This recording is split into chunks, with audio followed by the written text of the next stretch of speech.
Hello and welcome to Straight Talk Africa. I'm Haydé Adams. Thank you so much for joining me. As we enter the final stretch of 2021, we are going to bring you the best of our interviews from this year. From a moment of African camaraderie at the Tokyo Olympics, men and mental health, to pivotal moments and turning points in some African countries, and a young diplomat talking about what the continent's youth really want. This week, we're looking back at the unfiltered moments and conversations with some of our guests in 2021. Straight Talk Africa starts now.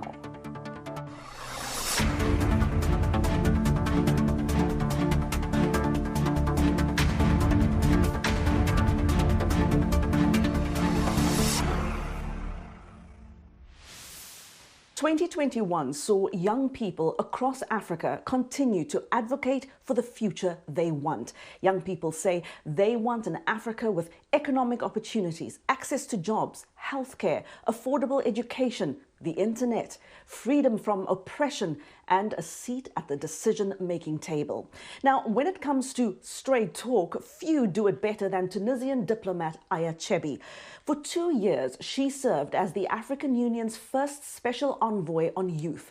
Her term ended earlier this year, and she spoke to me from Addis Ababa, Ethiopia, as she reflected on her time with the AU, her experiences speaking to youth across the continent, and what she believes sets this generation apart from others before it. Being in Africa now is so exciting for me because all I see is progress, progress.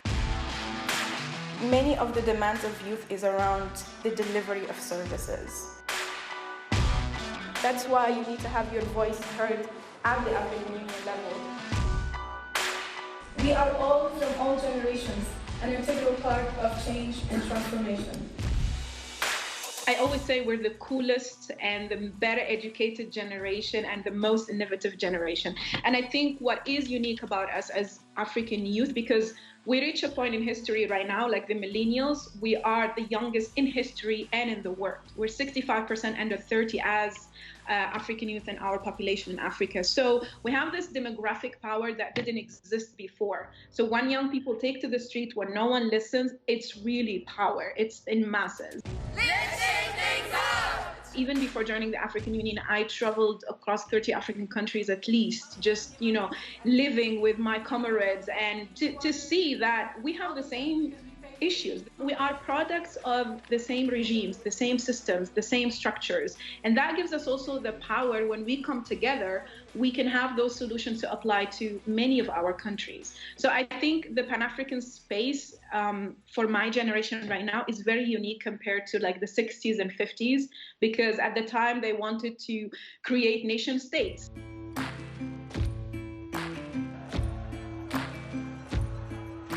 For them, the achievement was independence. But for us, we want a borderless continent. We want e-governance. We want, to live on the internet, to innovate. We want e-commerce. We want to trade. We want different things, but it's very unique to our generation. Even though we are oppressed, like the internet shutdown is really oppressing a lot of young people to innovate online. The police brutality when young people go out to the streets is oppressing young people from expressing themselves. A lot of young people today live on a daily basis feeling that I can die of COVID-19, or I can die of hunger, or I can die on the Mediterranean. It's the same for me. I do not enjoy as a young person my basic human right. And that could be from living in poverty, to not being able to express yourself, to your government not believing in you, not investing in you, to your startup dying, after putting all your dreams on it after 1 year because no one supports you, to you as a young woman, finding yourself double crime because you're young and you're female, to people with disability, to finding yourself in a refugee camp. So all these are forms of marginalization and layers of marginalization.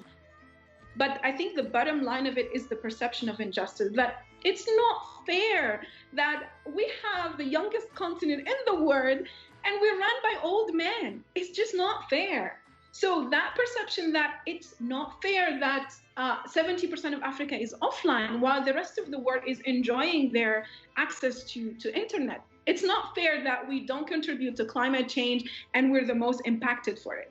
So those perception of injustice, for me, is what makes young people feel so marginalized, and it makes them feel, okay, then I belong to a violent group, or I belong to an extremist group, or I can find an alternative space of belonging because my government, my state, my community doesn't value me. Basically, it goes down to, am I valued as a young person? No, we still live in a continent that doesn't care about its youthful population, even though in speeches and in discourses and it's all about demographic dividend. But concretely, there is no value and justice in what this generation really deserves.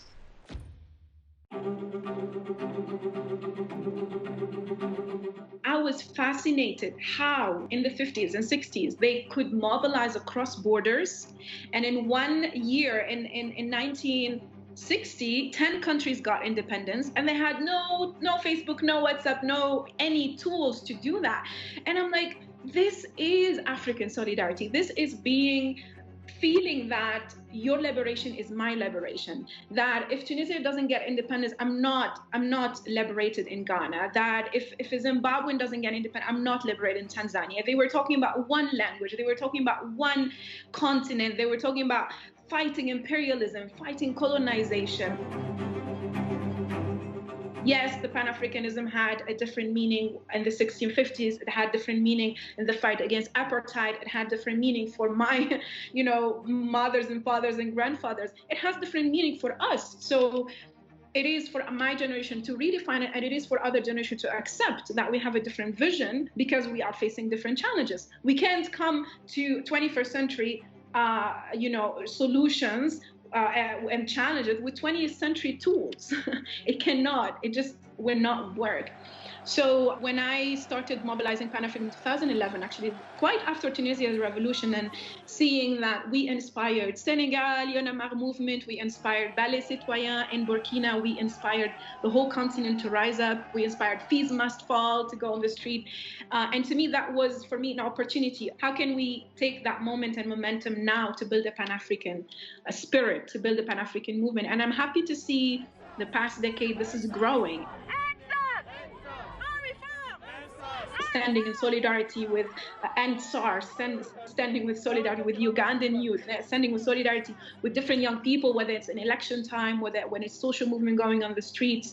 It's fascinating. But I think what we need to do now is to organize. Now we have the momentum, we have the spirit, we understand the struggle, we understand we come from one history and we're going to one destiny. But I think organizing now what will take the continent to the next level, because then the leaders will realize that you cannot go away by doing what you do in your country, because other young people in other countries will call you out and will stand up for those young people. So I hope we can reach that level of organizing.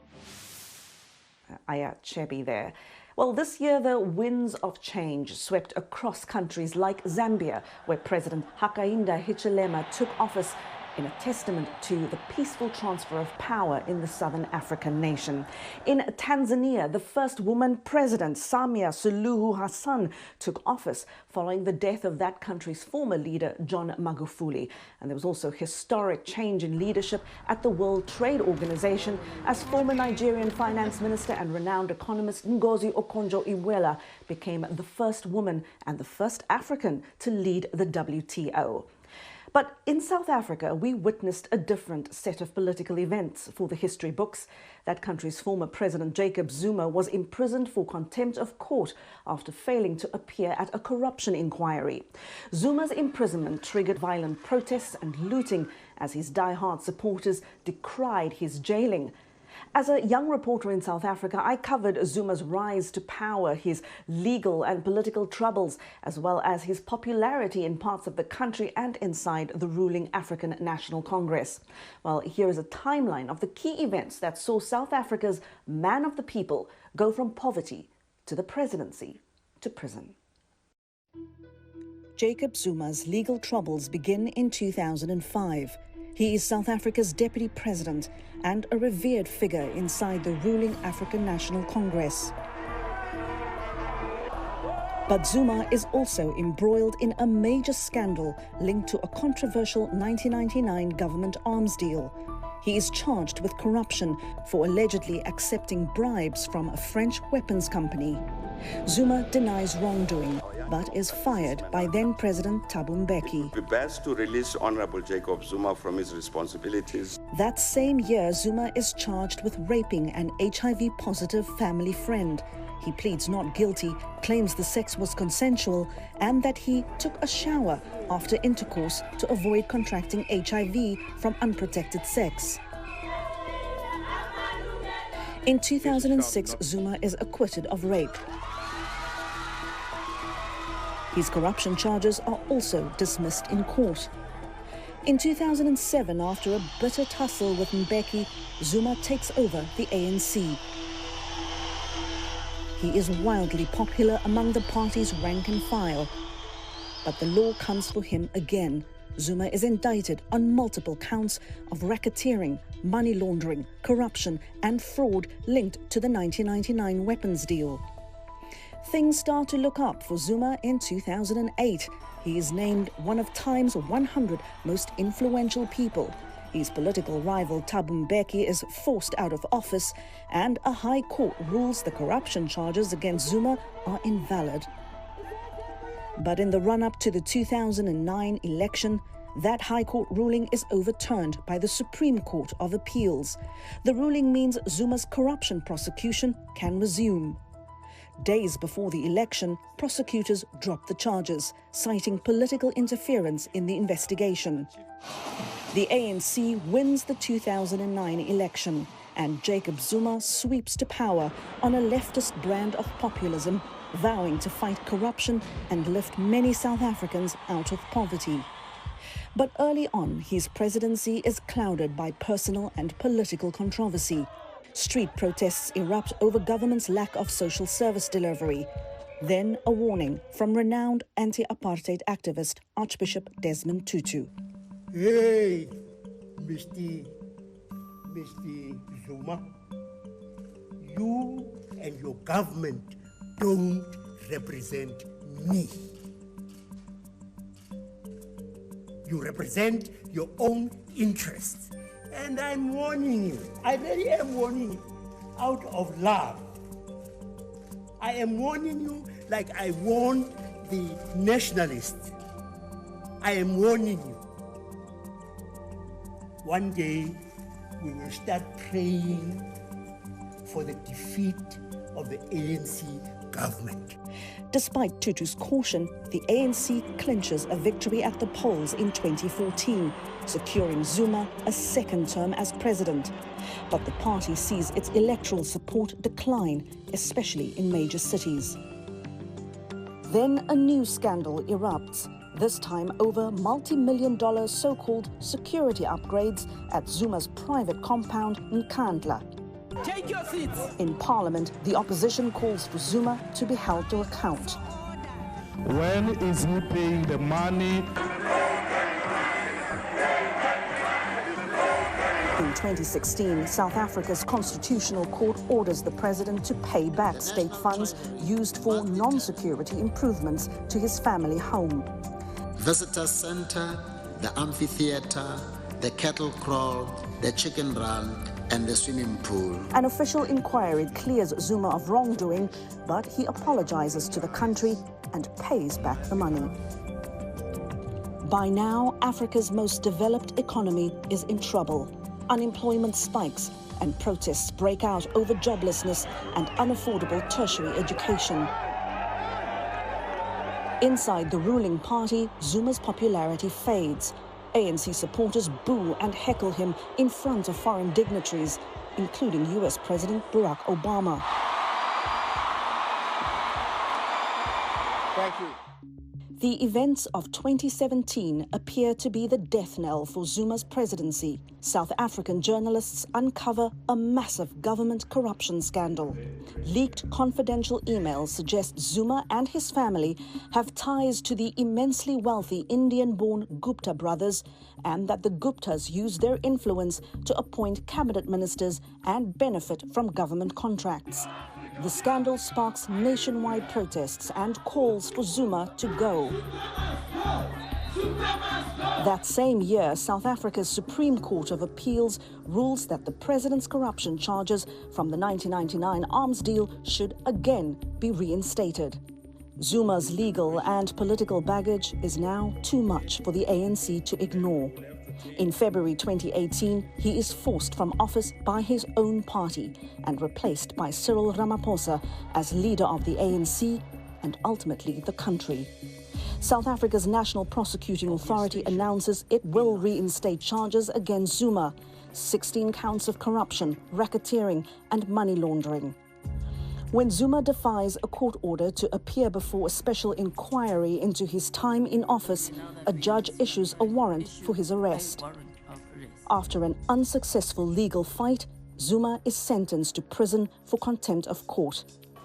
At his rural homestead, he addresses followers, likening his treatment to apartheid-era tactics. I'm not scared of going to jail for my beliefs. It will not be for the first time.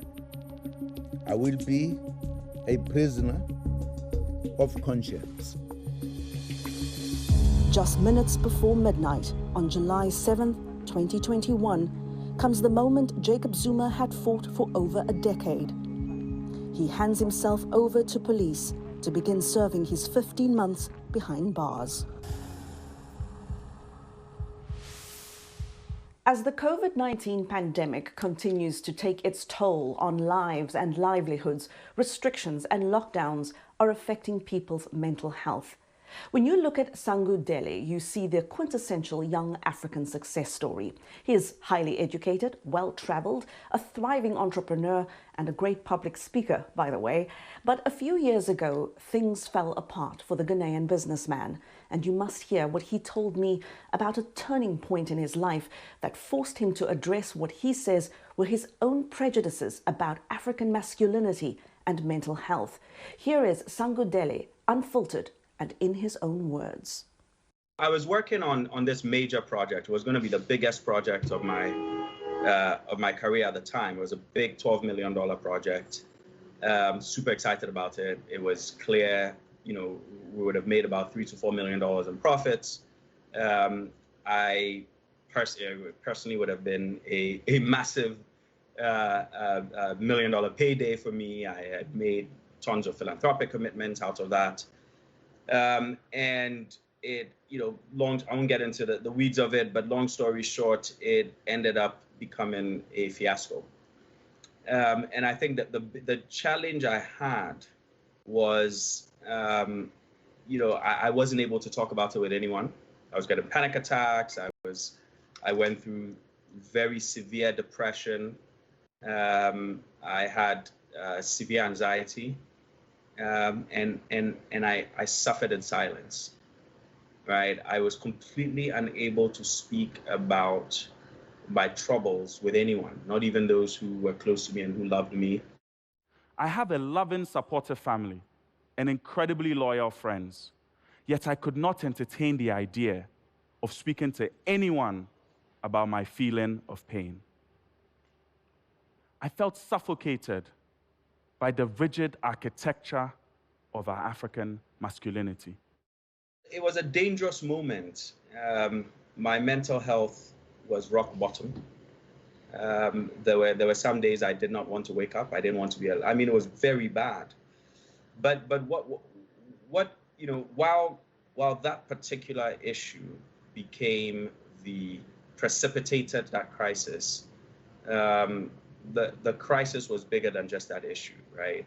And so it became clear to me that there was a sense in which I had completely ignored my mental health.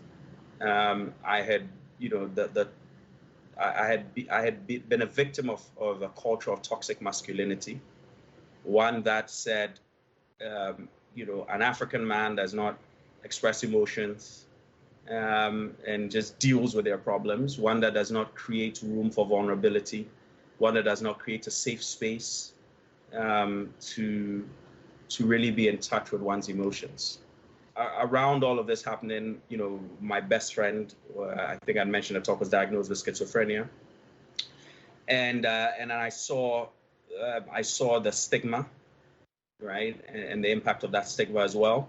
So that set me off on this journey, and as I was struggling with it personally, I realized that I knew I was not alone, and I knew that if I, with 3 Harvard degrees and an Oxford degree, could feel this deep sense of shame, I knew I wasn't the only one. And so I decided to go public, in the hopes that by being openly vulnerable and by openly sharing my struggles, I would create space for others to also feel comfortable talking about their struggles. And I could at least help start a conversation, a much needed conversation, about fighting and ending the stigma that makes so many of us suffer in silence. We as Africans often respond to mental health with distance, ignorance, guilt, fear, and anger. There's a fundamental lack of understanding. There's so much ignorance. There's so much fear. So a lot of times we think of mental health and everyone is thinking of a madman running around, right? We associate it with drugs. We associate it with religion and spiritual attacks. And so a lot of times you find that in many communities, someone has a mental health problem, and the first thing someone will say is, let's rush them to, let the pastor cast the demon out of them. Yet if someone has COVID, or someone has bronchitis, or someone has cancer, we don't do that. You might still pray for the person. I'm a man of faith, so I'm not here saying faith has no role to play. In fact, quite the contrary. We've seen research from the Harvard School of Public Health that shows that faith plays a huge role in actually helping to promote mental health. But what I'm saying is the particular way in which it's enacted in our communities, where if someone has cancer, there's so much compassion, there's empathy, right? And we know that it's not the person's fault. But there's a way in which, when it comes to mental illness, empathy is eviscerated. And we don't understand it. We treat it with derision. We tend to blame the person and tell them, oh, just get up and get over with it. It's seen as this white problem or first world problem. How are you depressed? You have this, you have that. You're not going to tell someone who has cancer, you have a house, a roof over your head, and you have a loving family, why do you have cancer? We would never say that. But somehow it becomes okay to tell someone who is suffering with depression that how can they be depressed, right? As if it's their fault, right? As if it's not a disease with which they struggled with, as which there aren't components about it that's beyond their control. And so a big part of it really is around awareness, information, letting people actually understand what's happening. A lot of times before, when you even talk about suicide, people will think and say, oh, no, that's just a thing they do in the West. That's just an American or a European thing. It's not true. It's in our communities as well, but we don't talk about it because there's so much shame associated with it. So even where someone commits suicide, no one wants to talk about it. They might lie about it. They might tell a different story. And so we keep it hidden. But it needs to come out in the light. And we need to normalize these conversations, right? Because that's when we can start the collective healing process. Social media. Now, social media, I have mixed feelings about. On the one hand, I do think social media has negatively contributed to mental health, in that, and there's a lot of scholarship around this. I think it's created all sorts of anxieties, especially for young children. But social media has also democratized some of these conversations because of the veneer of anonymity. So it's allowed for some of these conversations to proliferate. It's allowed for some of these conversations to occur. Right, there's an amplification of some of the voices, right? Whereas so my TED Talk, for example, has now been viewed over 2 million times. A lot of that amplified through social media and the internet. 20 years ago, you didn't have that medium to even be able to amplify some of these conversations. When we look at COVID, while it started as a physical illness crisis, quickly erupted into an economic crisis and has resulted in what I believe is one of the greatest mental health crises the world has faced. But we're not, as humans, we're social creatures. We're not made and built to be alone. And COVID has forced us to be isolated, to be away from each other, and that has created a huge crisis. People are struggling, people are suffering, and so I think that's what has also bubbled this to the surface. This COVID era in particular, this pandemic, has also created a huge mental health issue. Mental health is just as important, if not more important, than your physical health, and there's a connection between the two, because a lot of times the deterioration in your mental health will manifest itself in your physical health. And so ignoring our mental health deprives us of our full humanity. It deprives us from living full, rich human lives. And so it is suicidal, literally and figuratively, for us to deny mental health. Forget even about the label of mental health. Maybe if it's the label, that's the issue. And let's just approach things from a standpoint of how do we show love for people? How do we do that by first taking a step back and trying to understand what people are going through, right? By trying to just create space, safe space for people to just talk about what they're going through. Let's start with that, right? Let's just start with that. Let's start with trying to normalize creating a safe environment for people to talk about their feelings, right? Let's just start with that. If we can start with that and we can, just push that, that will, I think, go a long way towards this, fight to ending the stigma and towards this long battle in getting all of us collectively to take mental health seriously, because it is. To those people suffering, I want to tell them that you are not alone. You are not alone. I've suffered. I continue to suffer. And there are millions of people just like you. Because being vulnerable, that does not make you weak. It just makes you human. It is an integral part of who we are as humans. And we need to own our emotions, and we need to speak about our emotions, and we need to talk about when we're hurt, when we're sad, when we're angry. And there's nothing wrong with that. You are not alone. So don't suffer in silence. And know that there is light at the end of the tunnel, and there is help. Get help. Right? In the same way, if you have malaria, if you have COVID, if you have bronchitis, there's medical help to help you get better. It's the same. I got help. I went to therapy, and it changed my life. It literally saved me. There's help. Seek help. Reach out to somebody. Go online. Look for a helpline. Talk to someone. It's the loneliness and the silence that cripples. You don't have to deal with this alone. So reach out and seek help. Seek help today. Please do so, and do so knowing that you are not alone in this. We're all in this together. And day by day, it will get better if you seek help. But it's not going to just get better in a vacuum. The same way your malaria will not get better if you don't seek help. So seek help. Reach out. Seek help.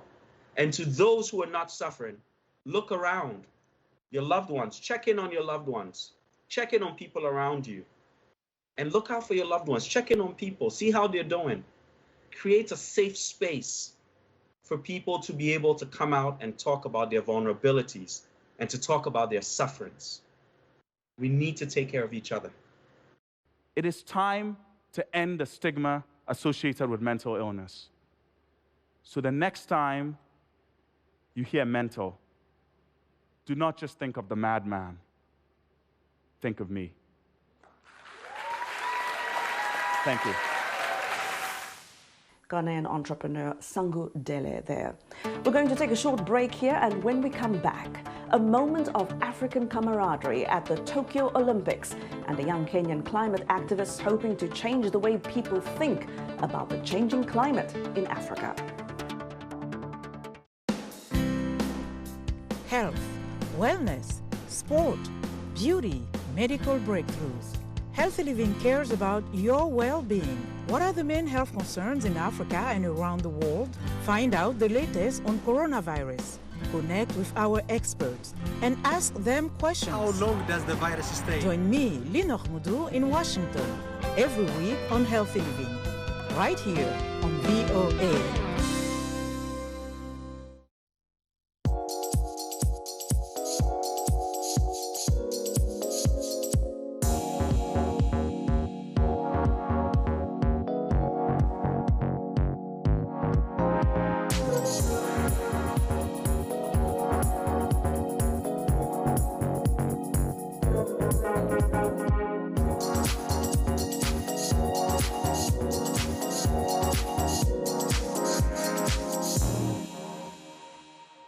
You're watching Straight Talk Africa on the Voice of America.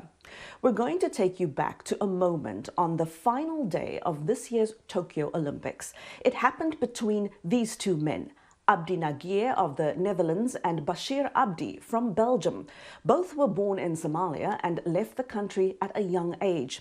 Locked in a three-way race for silver and bronze medals during the men's marathon, Nageeye suddenly slowed down and urged his struggling friend and competitor to overcome a leg cramp and beat Kenyan rival Lawrence Cherono in the final sprint to the finish line. Nageeye told me why he took the risk. Here he is, unfiltered and in his own words.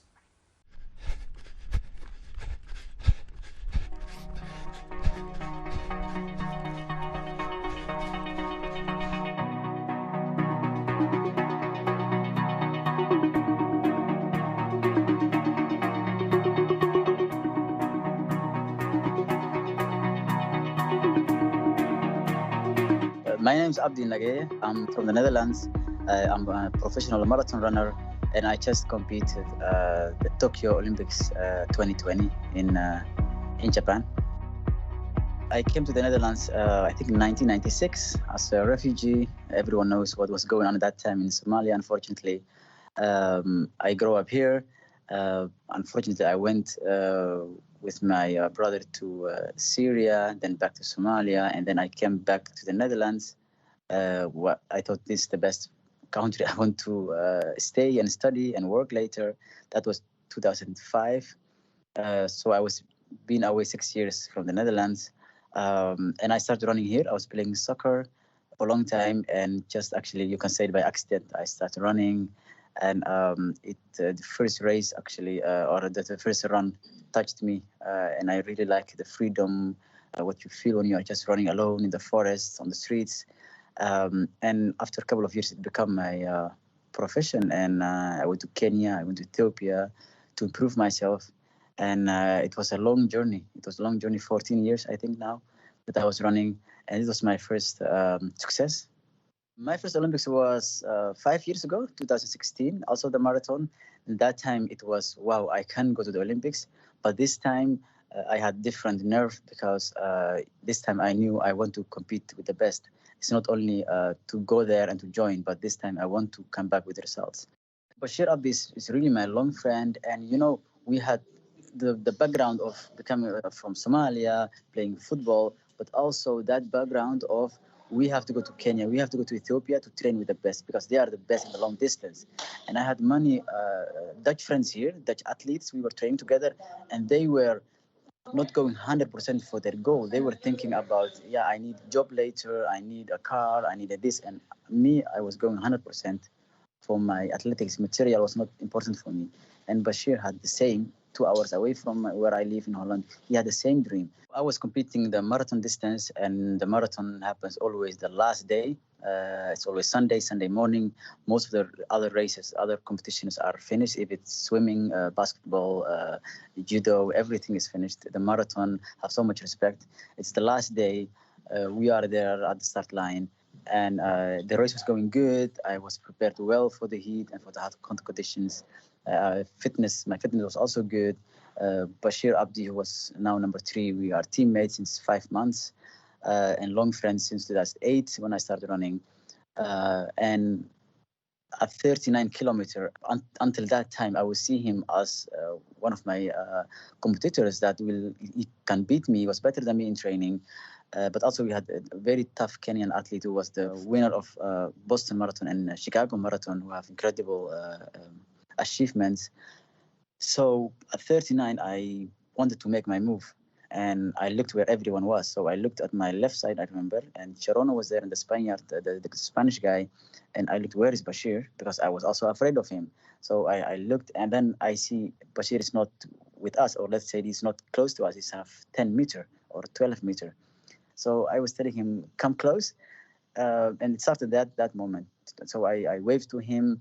And that thing is very common thing for us when in the trainings, when you have tough day, we will tell you come close, and it helps you just stay close, because when you have a bigger gap, you will lose and you can run alone. So it happened again at 41, but still I want to go for my success. Still I want to go, but every time when I want to go, I see my friend and my teammate still hurting. So it was feeling like I'm leaving him alone behind there. So I still waited. At 41, because I'm thinking Cherono have incredible speed. He's the last winner of Boston Marathon, and he had the best speed when he was beating the former world champion, the current world champion.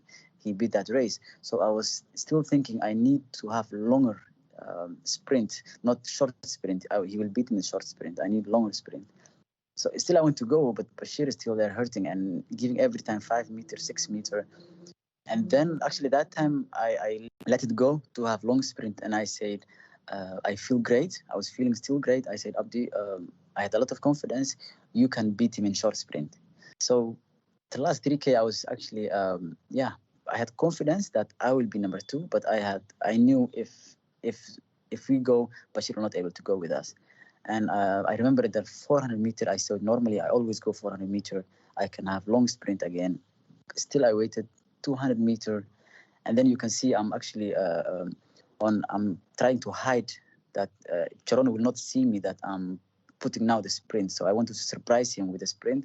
So actually I'm still telling Bashir to come, but I never hide it, because when I see the videos, I'm just doing like very aggressive way. But that moment I was thinking, I do it secretly. I'm telling Bashir, now we have to go up. Bashir, I'm going now. You have to come with me. And I still waited, and you can see, from your side, you can see if someone is now next to you. And you can see actually when he's next to me, then I put my last sprint. It was crazy. And we had interviewed together last time, and he said, if Cherono made any move from 39 until 150, 200 meters to go, I was not able to go because he had cramp. And with cramp, you can't sprint for long. You can sprint only for 6-7 seconds. That's it. And it was perfect scenario for him to make safe his bronze medal. And for Cherono, he didn't make the right choice, but it was like we were actually sent for Bashir actually to make sure that he will win the bronze medal. And after the finish, Eliud Kipchoge is my same sponsor, same manager for many years. I trained with him last 4 months. It was crazy that everything happened so good. And after 2 days, actually, I realized how special it was. It was amazing to finish like that. It means a lot. It was first time ever in that 14 years that my mother called me and told the neighbors came running to the house and telling her about my success. So it is everywhere now. My little brother who's in Canada, he was calling me and he said, do you have TikTok because you are going viral? I said, no, I don't have it, but you can. Everyone knows about it, and especially what I did for my friend and former countryman. Yeah, it means a lot, and I hope that I can give the same as someone like Halima who do model in Canada, and Ilhan in the US, Ken Ann who is singer, Mo Farah who is a sir now and double Olympic champion, to give the Somali people that even if we are here, you can still have success, and that they have examples, someone who look like them, who have the same language and religion, that they can say, actually we can do something. My message to every Somali young girl or boy, or even to every African young boys and girls is, especially the ones who are in, first I have to start the one who are in Europe and in America and in Canada, you have a chance. Even if your mother don't support you, tell him, put me in sport. and let your parents follow you when you are Saturday morning, you have training or you have a race. Let them drive you. Just tell them, I need you to come with me. The other people have their parents with them, and many Somalis they don't support their kids with sport. They just think, oh, school is enough, that's it. But sport gives you a lot of discipline. It's health for your body. It gives that discipline to work something, to have goal fully, and don't see each other directly as competitors. When you help each other as a team, you will grow, and the race that you will see, you will win. But before that, before the finish line, you have to help each other.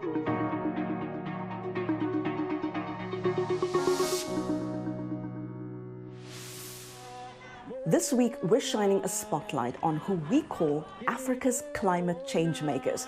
They're young conservationists, activists, and innovators who say it's time to change the way we think and talk about climate change in Africa. And that sometimes the message and solutions need to come from Africans themselves. Here are Kenya's Elizabeth Wathuti and Nigeria's Glory Oguegbu.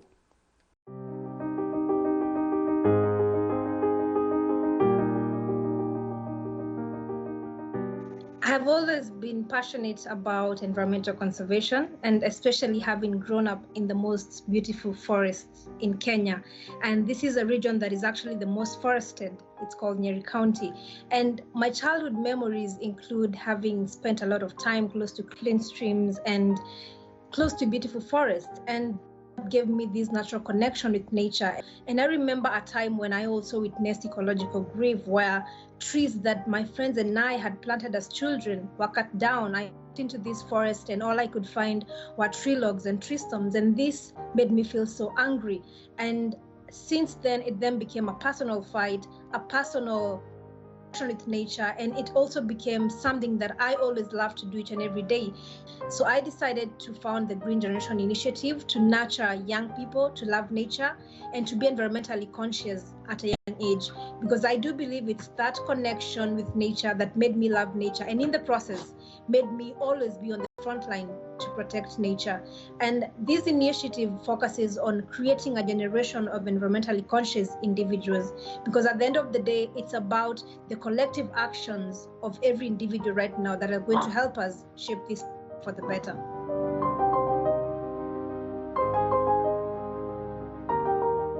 Last year, during one of the Fridays for Future climate strikes, I held this poster where I had written down, "The climate is changing, why aren't we?" And I held this poster in Nairobi City. And this is because of the many years of inaction that we have continued to see. A lot of young people like myself have continued to demand for urgent and bold climate action from the leaders. But yet much of the needed change and actions that we want to see seem to be nowhere in the horizon. And so I wrote this poster because I began to witness a lot of the climate change impact in my own country. People were dying and losing their lives as a result of the floods, mudslides, and landslides that were affecting different parts of the country. I care about how my actions will impact the next generations. But yet, as the human race, we are not doing what is supposed to be done of us to be reduce, or rather to be able to tackle this crisis and reduce these impacts from the people that are the most affected. Just because the climate crisis is not happening where you are, it doesn't mean that it's not happening at all. There are people that have to deal with the worst impacts of this crisis every day.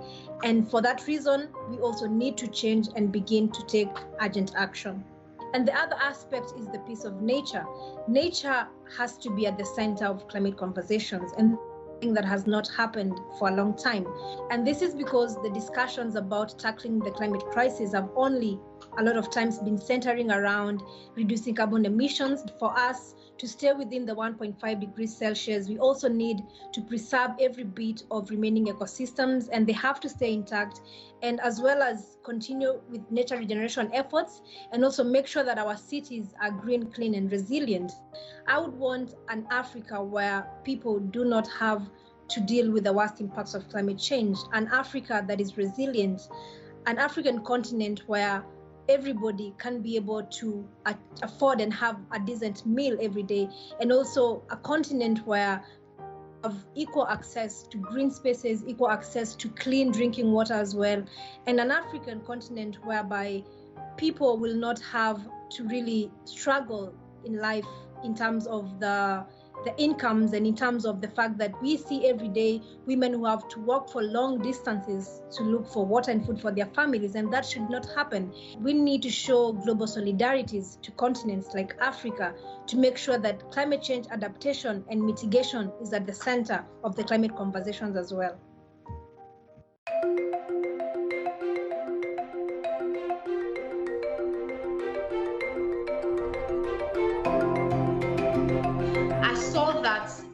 Indeed, there were climate change impacts, but we do not recognize them as climate change impacts in Nigeria.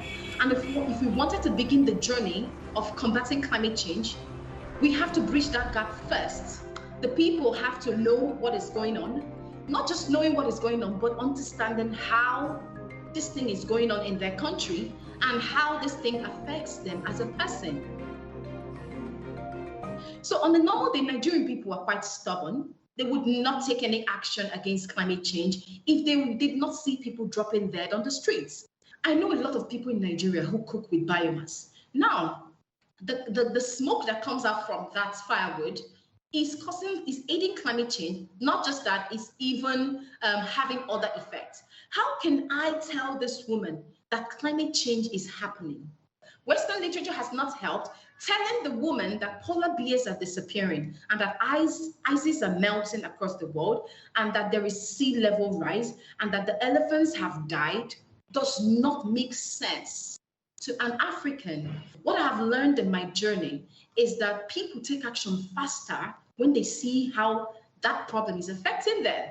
It has to reach home before they can really take action faster. Then I could tell the woman who also has a farm nearby that your cassava has not done so well because there's been changes in the environment. There is a change that is happening in our world that is leading to that. Only then can the person listen to you to understand what climate change is and if there are steps that they can take, because there's a personal way it affects them. Understanding climate change and understanding the steps that you need to take, the changes that you need to make in your life to make sure that we live in a sustainable world. Bringing it down to your very local experience, bringing it down to your very home.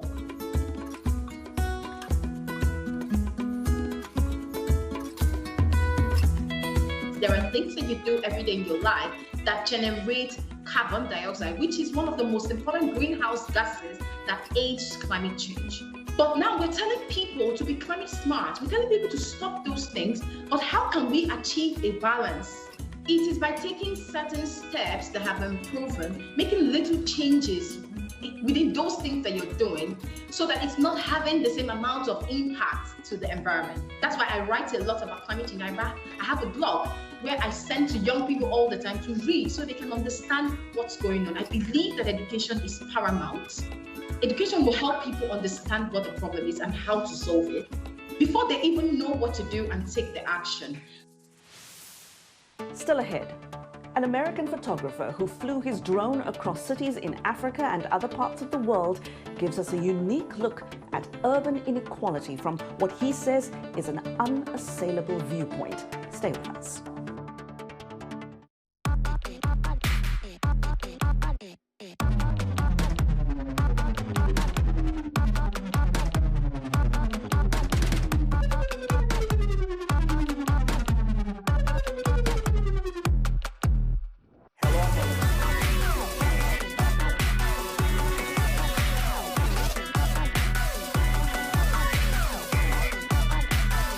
From around the world, let's go.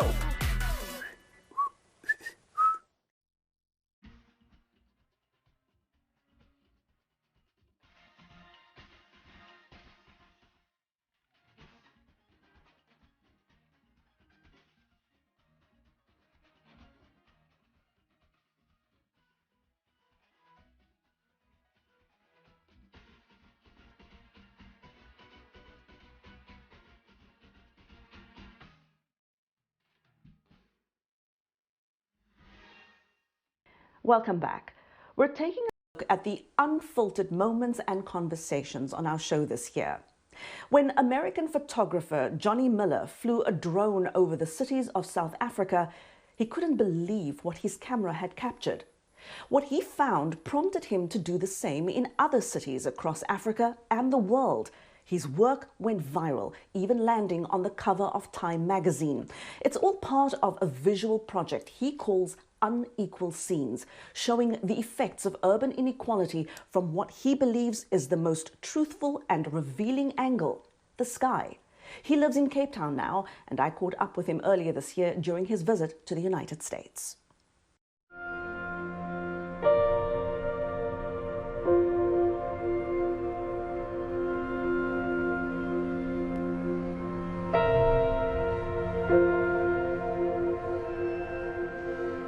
Unequal Scenes began in 2016. I'm a photographer. I'm an American living in Cape Town.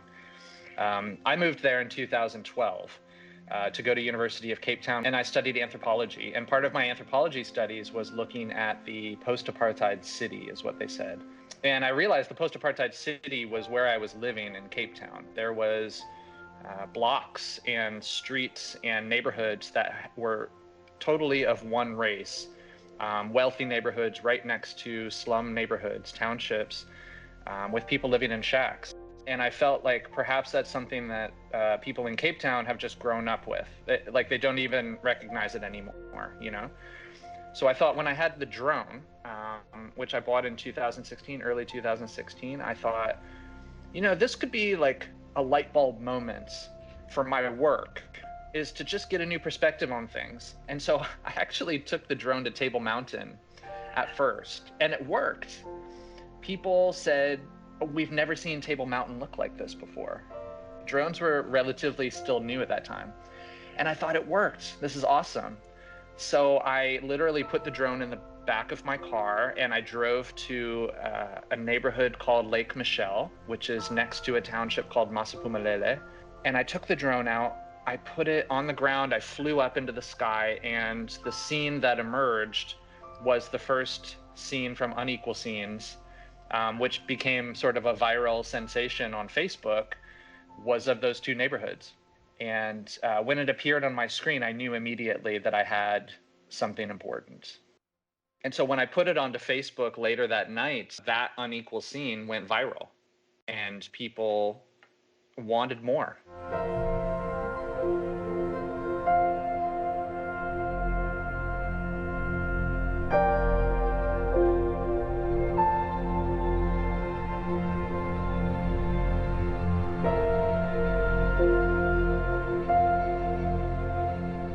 From there, the project just grew.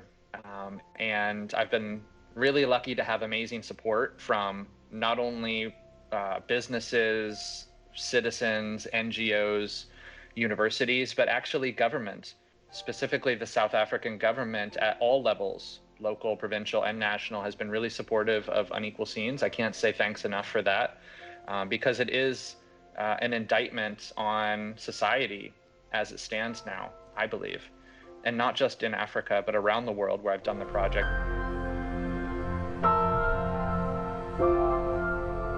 So if I have a mission with the Unequal Scenes project, it's to create a sense of awareness of how bad the problem of inequality actually is, by showing it from an unassailable position, which is from the sky. And I'm hoping that that sparks passion in people to want to change the system. Just like the environmental movement has sparked that passion with climate change. I've had people tell me that normally people present photos of inequality by showing photos of poverty. And it becomes difficult when you show photos of poverty to separate your emotional state from the photograph. So as a visual communicator, I found it's actually been really effective to use aerial photography because it does distance the viewer and change the emotional interaction with the image and with the issue. To me, it's like looking at patterns in a way, right? You're looking at sort of puzzle pieces that either go together or don't go together. In terms of an aesthetic, I really like to put like strong boundary lines in my photos, not only because of the issue that I'm dealing with, which is inequality, obviously, but because it seems to trigger people in a way when they're scrolling through social media. When they look at my photos, they seem to get triggered in a way that helps them stop, understand more what I'm trying to say, delve deeper into the issue, and then hopefully share the image.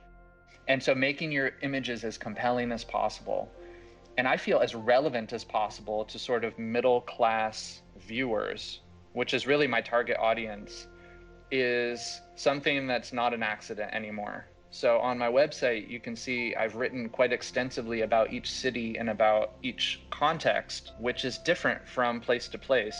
The scars in the urban fabric in Cape Town, for example, are different than the scars in Nairobi, which is a city that doesn't have the same history of apartheid.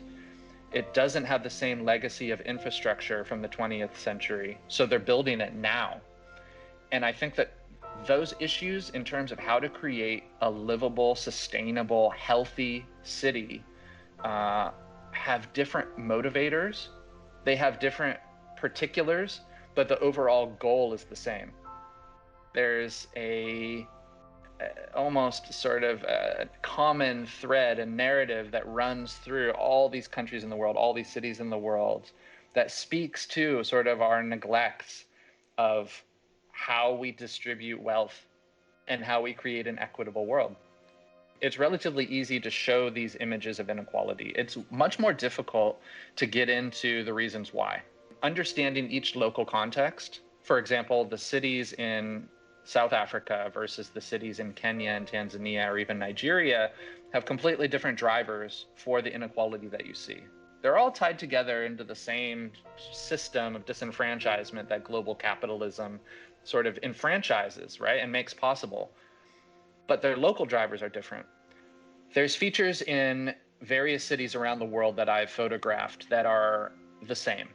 And I think that that is the common thread that ties together the whole project, which is this common notion that inequality is a systemic problem across countries. And it's a disenfranchisement of an entire classes of people. For example, in India, the caste system, and then in Brazil and America, mostly economic, but also partially racially segregated. That is like a cancer in our cities, right? And I think you see that when you look at those streets that separate, for example, a slum in Mumbai from high-rise apartment buildings, and you go, that looks exactly the same as the slum in Sao Paulo, right next to high-rise apartment buildings there. And it's similar in Cape Town or Johannesburg. It's just that there's no high-rises, there's like mansions. And even in America, where I'm from, where I think it's really important to focus on this project, because inequality is huge in America, and it's a developed, rich country, so there's no reason for it to really exist the way it does here. What I'm hoping to do with the photographs is not focus on discrete individual photographs of poverty, but tie this into a campaign, right? Show that this is systemic in nature. Show that inequality is similar in each city around the world, and build a movement, help build a movement around ending inequality.